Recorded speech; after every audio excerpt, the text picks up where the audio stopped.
Start the day right with a smile. Good morning, everyone. Leave your worries about yesterday and start your new day with your own highest motivation. For Jesus is always with us. Let's sing a song, Hitung Berkat Tuhan. Bila topan keras melanda hidupmu, bila putus asa dan letih lesu, berkat Tuhan satu-satu hitunglah, kau niscaya kagum oleh kasih-Nya. Berkat Tuhan mari hitunglah, kau kan kagum oleh kasih-Nya. Berkat Tuhan mari hitunglah, kau niscaya kagum oleh kasih-Nya. Let us pray. Lord Jesus, we come to you this beautiful morning. We want to start our devotion this morning. Please bless us. And we give our heart to you. Please guide us. And we surrender all our life to you. In Jesus' name we pray. Amen.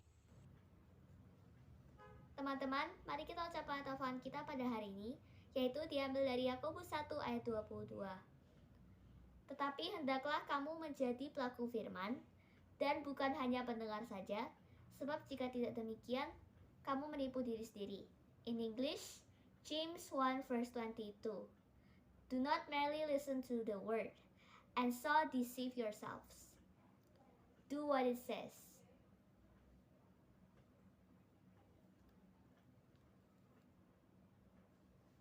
Before we listen the word of God, let's sing Firman-Mu pelita kayu kakiku.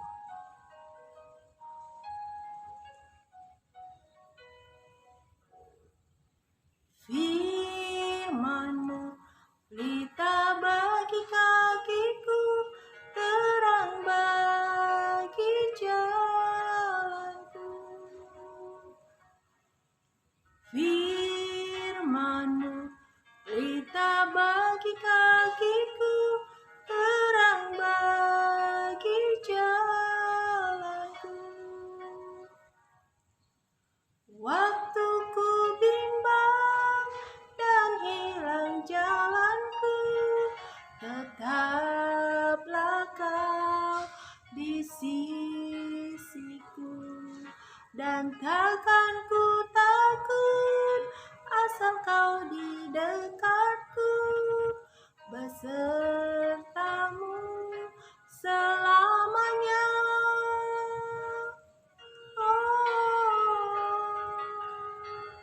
Firman-Mu pelita bagi kakiku, terang bagi jalanku.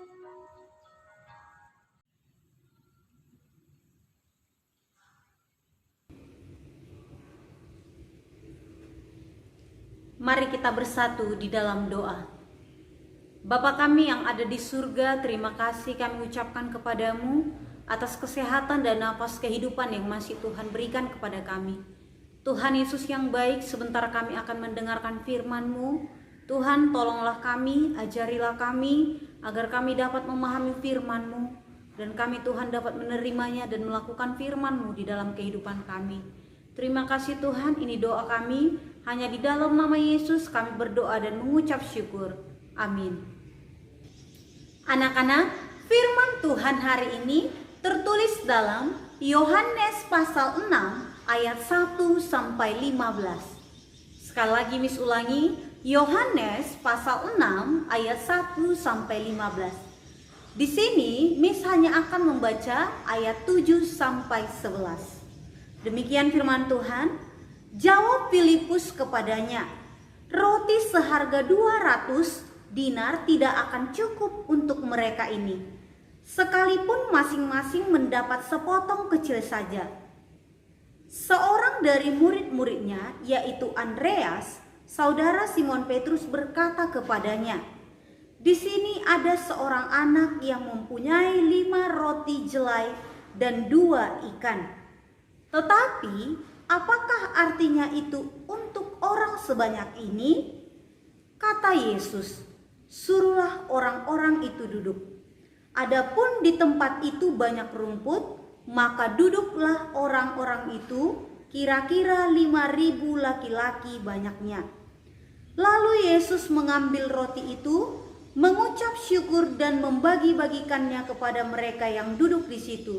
Demikian juga dibuatnya dengan ikan-ikan itu sebanyak yang mereka kehendaki.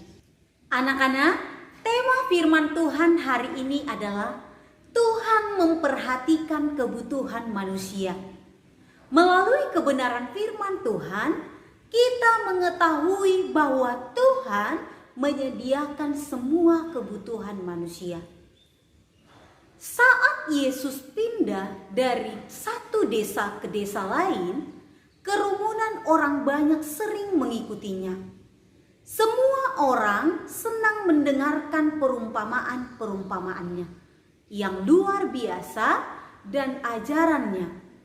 Dan mereka juga ingin menyaksikannya menyembuhkan orang sakit dan melakukan mukjizat lain. Suatu ketika, Yesus pergi dengan murid-muridnya ke suatu tempat terpencil di perbukitan di sekitar Danau Tiberias. Dan kerumunan besar orang mengikuti mereka. Banyak orang mendengar ajarannya dan mengikuti dia. Ada 5.000 orang yang berkumpul saat itu. Dan Yesus mau memberi mereka makan semuanya. Yesus memandang ke sekelilingnya dan melihat banyak orang mendatanginya.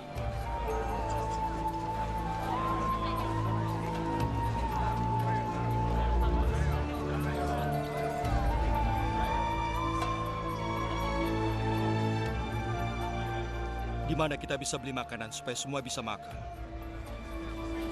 Ia mengatakannya untuk menguji Filipus. Sebenarnya ia sudah tahu apa yang akan dilakukannya. Agar setiap orang bisa makan sedikit, dibutuhkan lebih dari 200 keping perak untuk membeli roti.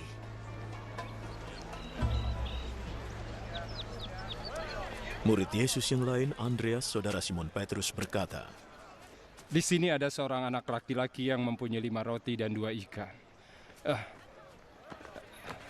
Tapi tentunya tidak cukup untuk orang sebanyak ini. Suruh orang-orang itu duduk. Lalu duduklah orang-orang itu, kira-kira 5.000 laki-laki banyaknya. Lalu Yesus mengambil roti itu, mengucap syukur kepada Allah. Ia memberkati roti itu, lalu memecah-mecahkannya dan memberikannya kepada murid-muridnya untuk dibagi-bagikannya kepada orang banyak. Begitu pula dengan ikan-ikan itu. Dibuatnya sebanyak jumlah orang pada saat itu. Setelah orang-orang itu memakannya sebanyak mereka mau, semua orang yang ada di sana makan sampai kenyang. Sisanya dikumpulkan dan terdapat 12 bakul penuh. Yesus melipat gandakan 5 roti dan 2 ikan itu sehingga cukup untuk memberi makan 5.000 orang. Semua orang takjub. Mereka berkata kepada satu sama lain, "Dia pasti Mesias sungguhan, Kristus yang dibicarakan para nabi." Keesokan harinya, orang banyak yang telah menyantap roti yang dihasilkan oleh mukjizat datang untuk mencari Yesus lagi. Dan saat mereka menemukannya, sebagian bertanya kepadanya, "Guru, kenapa engkau sampai ke sini?" Yesus menjawab mereka, "Sungguh, kalian mencari aku bukan karena kalian sudah mengerti maksud keajaiban-keajaiban yang kubuat, tetapi karena sudah makan sampai kenyang. Janganlah bekerja untuk mendapat makanan yang bisa habis dan busuk, melainkan untuk yang memberi hidup sejati dan kekal. Anak-anak, ada hal yang lebih penting. Roti memang bagi badan kita penting, bisa membuat kita sehat, tetapi ada hal yang tidak kalah penting, bahkan mempunyai nilai lebih, yaitu roti bagi jiwa kita.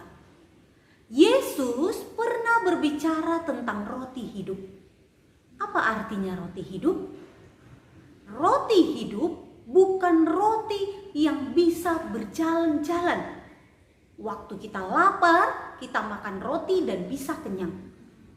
Namun, kita diciptakan bukan hanya untuk makan bagi tubuh jasmani, bagi tubuh yang setelah kenyang bisa lapar lagi, tetapi lewat firman Tuhan kita bisa dikenyangkan setiap hari. Kita perlu roti hidup, firman Tuhan itu. Kita membutuhkan firman Tuhan setiap hari untuk jiwa kita. Karena manusia bukan hanya tubuh jasmani, manusia juga memiliki hidup rohani. Dan yang rohani itu hanya bisa dikenyangkan dengan firman Tuhan. Anak-anak, siapa yang rutin membaca firman Tuhan, membaca kitab suci, makan roti hidup berarti percaya dan menerima Tuhan Yesus Kristus. Mereka yang menerima roti hidup itu akan hidup selama-lamanya. Inilah kebutuhan yang terpenting. Dan Tuhan sediakan bagi kita roti hidup itu, dirinya, supaya yang percaya kepadanya beroleh hidup yang kekal. Amin. Mari kita bersatu di dalam doa. Bapa kami yang ada di surga, terima kasih buat kebenaran firman-Mu yang sudah kami dengarkan. Tuhan, Engkaulah yang menjadi roti kehidupan kami. Tuhan, tolonglah kiranya kami anak-anak-Mu, agar kami dapat melakukan apa yang benar di hadapan Tuhan, dan kami dapat menjadi pelaku firman-Mu. Kami tahu kami lemah dan terbatas, kami tidak mampu tanpa Tuhan. Tuhan, kami mohon ampun sering sekali kami lalai di dalam membaca dan merenungkan firman-Mu. Tuhan, tolonglah kiranya kami, ajari kami, agar kami boleh lebih giat lagi untuk mengenal Tuhan dan untuk percaya selalu kepada Tuhan. Tuhan, berkatilah kiranya pembelajaran kami hari ini, Kau berikan kami kesehatan, kekuatan, semangat, roh hikmat, kebijaksanaan, agar kami penuh dengan sukacita melakukan setiap aktivitas belajar kami. Terima kasih Tuhan, ini doa kami, hanya di dalam nama Yesus kami berdoa dan mengucap syukur. Amin.